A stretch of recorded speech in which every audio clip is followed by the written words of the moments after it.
Floods are usually seen as disasters. They demolish houses, sweep away crops, and create chaos. However, in ancient Egypt, floods were completely different. Their arrival was expected, welcomed, and even celebrated. While other civilizations were afraid of water, the Egyptians built their whole existence around it. The Nile River rose every year. Instead of fighting it, they followed its rhythm. How'd they do it? How did a civilization many millennia ago survive and thrive on something so uncertain? Their secret wasn't magic. It was observation, ritual, and engineering. And the story behind it may just change the way we see ancient history. So, let's find out their secret to surviving floods. The rhythm of the Nile. In ancient Egypt, the Nile River was the most essential aspect of life. It was not merely a river. It represented everything. It provided the people with water to drink, fish to eat, and earth to cultivate their crops. It was the reason towns and cities could survive in the desert. Each year, the Nile overflowed its shores. The flooding of the Nile was due to the yearly monsoon between May and August. The water would gradually increase, covering the ground. After that, it would slowly descend again. As the floodwaters receded, they revealed something precious: fertile and dark soil. That soil was rich in nutrients. It helped plants grow strong and healthy. Wheat, barley, onions, lentils, and flax were planted in this soil. Without this annual flood, the land would become dry and worthless. The Egyptians had no modern tools, but they paid close attention to nature. They noticed that the flood occurred at a similar time each year. Thus, they created their calendar based on it. They split the year into 3 distinct seasons named Akhet, Peret, and Shimu. Akhet was the season of flooding or inundation. This season was roughly from September to January. The next season was Peret, which was designed for planting. This season would last from January to May. The other season, Shimu, was dedicated to harvest and would last roughly from May to September. This system helped them in organizing their year. They understood when to prepare the soil, when to sow seeds, and when to harvest crops. However, the floods didn't always arrive in the same way. Sometimes the water did not reach a sufficient height. This resulted in reduced soil, fewer crops, and increased hunger. At other times, the flood was excessively powerful. Homes would be damaged. Animals would drown. So, how did they know when the flood was coming? They looked into the sky. A bright star named Sirius would appear just before the flood. Its heliacal rising signaled that the water was approaching. The heliacal rising refers to the first appearance of a bright star in the morning sky before sunrise. This simple observation helped them get ready. In a world lacking weather predictions, this served as their alert. Being prepared for the flood often made the difference between survival and death. The Nileometer, Egypt's ancient water gauge. The Nile River gave life to Egypt, but it was also unpredictable. At times, it provided the ideal quantity of water. In other years, it delivered either excessive or insufficient amounts. The difference could mean a good harvest or a disaster. To get ready for this, the Egyptians required a method to measure the river. They had to determine how high the flood would rise. Thus, they created something quite ingenious: the Nileometer. A Nileometer was a unique structure located beside the Nile. It was often a well, a pit, or a stone pillar set in the river. Marks were carved on the walls or columns to measure the water level. There were 3 main types of Nileometers: a vertical column, a corridor stairway of steps leading down to the Nile, and a deep well with a culvert. When the Nile started to overflow, the Nileometer would fill with water. The Egyptians observed closely. They measured the daily rise of the water level. This was not just about agriculture. The level also influenced taxes. If the water level increased and crops thrived, taxes would increase. If the water remained low, people paid less. The Nileometer became a tool for both agricultural and governmental purposes. A well-known Nileometer still exists today. It is located on Rhoda Island in Cairo. In the center, there's a high stone pillar marked with ancient units known as cubits. It helped in predicting flood outcomes for many generations. Not all cities had a Nileometer, but numerous temples and towns had their own versions. Clerics, writers, and officials reviewed the dimensions. They made a decision on planting, food storage, and taxes based on their observations. This basic tool allowed Egypt to survive for millennia. It allowed people to get ready for difficult periods and make the most of good years. In a world lacking satellite images or weather predictions, the Nileometer was quite genius. This was all about a few carved lines in stone that could predict the fate of an entire kingdom. Canals and basins, Egypt's flood control system. Flooding provided the Egyptians with fertile land, but excessive water could devastate crops, homes, and livelihoods. So the Egyptians didn't just wait for the flood. They discovered methods to control it. They built canals, basins, and dikes. These were structures constructed from mud, stone, and strenuous work.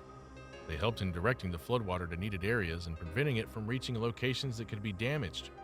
Canals were extended, narrow channels of water. They transported water from the Nile to fields that were distant from the river. This helped farmers in cultivating crops even in dry regions.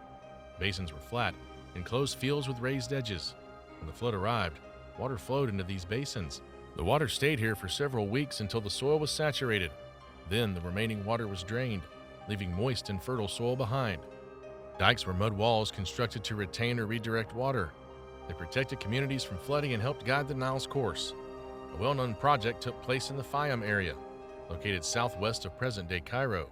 Pharaoh Amenemhat III constructed a network of canals and created a vast lake known as Lake Maurus.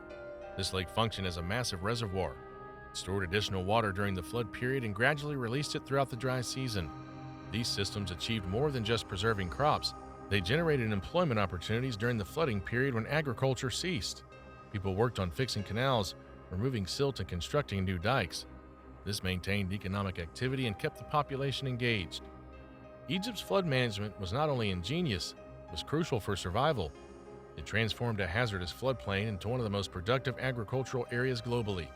Everything was done without any machinery, only collaboration, organization, and a deep admiration for the river. The Egyptians made no effort to fight the Nile. They worked with it, and that changed everything. Sacred floods, religion, and ritual. For the ancient Egyptians, the Nile wasn't just a river, it was a god. It gave life, and it could also take it. Though they thought the annual flood was a holy event, it wasn't merely a natural occurrence. It was a message from the gods. They believed that a powerful god named Hapi was behind every flood. Hapi was the god of the annual flooding of the Nile. He was frequently depicted as a man with a round belly, dressed in blue or green and carrying gifts. People thought he brought fertility and renewal to the soil. Annually, as the Nile started to rise, temples conducted rituals for Hapi. Priests presented sacrifices. People chanted songs of praise. Statues were cleansed with river water, and prayers were sent into the sky. These rituals were not just about faith. They were part of survival. By honoring the gods, people hoped to maintain balance in the floods, not too low and not too high. Temples were built to flood on purpose. An example can be found at the Temple of Karnak. Flood levels were marked on the walls. Holy lakes were filled with water, utilized for rituals and ceremonies. Faith provided comfort to people during times of uncertain river conditions. If the flood was unsuccessful, they thought the gods were displeased. If the flood was ideal, it was viewed as a gift and a blessing. This belief system helped people stay united during difficult times. It taught patience, it proved significance to natural occurrences, and it helped in preserving traditions for thousands of years. In Egypt, science and religion collaborated harmoniously. They gauged the river using Nileometers, and they prayed to the gods for direction. To survive the flood of the Nile, the Egyptians required more than just tools. They required faith in the land, in the gods, and in one another. King's control, floods and pharaohs. King's control, floods and pharaohs. In ancient Egypt, the flood was not just the work of nature. It was also linked to the authority of the pharaoh. The pharaoh represented much more than just a king.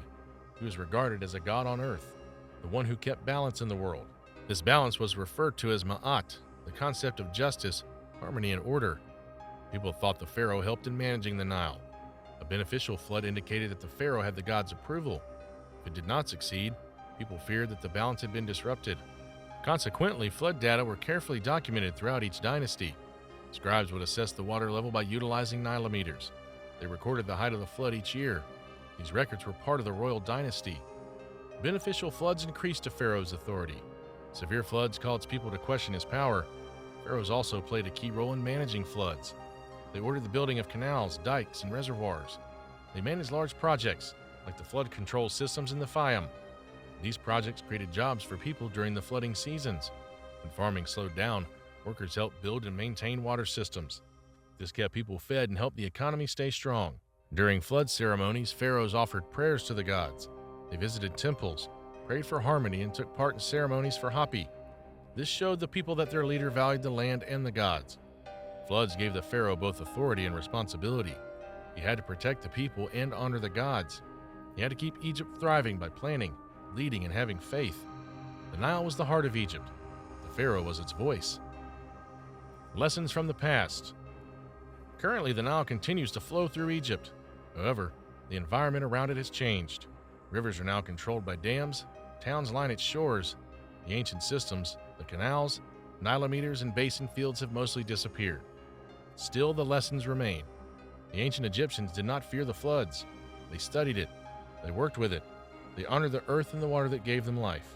They watched the stars, built intelligent systems, and blended science with faith. They prepared for both good years and tough ones. They stayed resilient by working together as farmers, builders, priests, and leaders. In today's era of climate change, droughts, and rising water levels, their wisdom remains important. Their balance, strategic foresight, and close connection with nature teach us valuable lessons.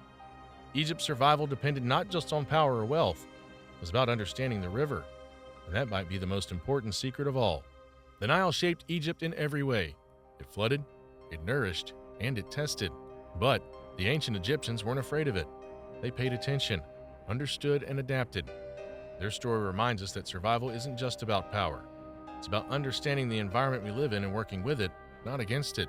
We hope you're enjoying this journey through ancient Egypt. Hit that like button, subscribe, and join us for more stories.